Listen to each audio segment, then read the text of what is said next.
Assalamu alaikum, friends. Let's learn 3 easy sunnah of our beloved Prophet Muhammad, peace be upon him, that you can do every single day.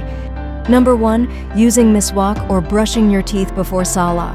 The Prophet, peace be upon him, loved cleanliness.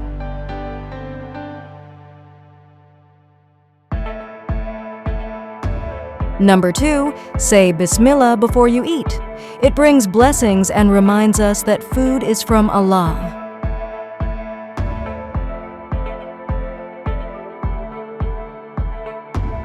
Number 3. Saying Assalamu alaikum to greet others. It spreads love and earns you reward.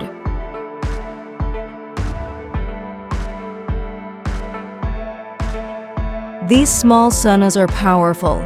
Let's follow them every day and earn big rewards, inshallah. Don't forget to like, share, and follow for more sunnah tips.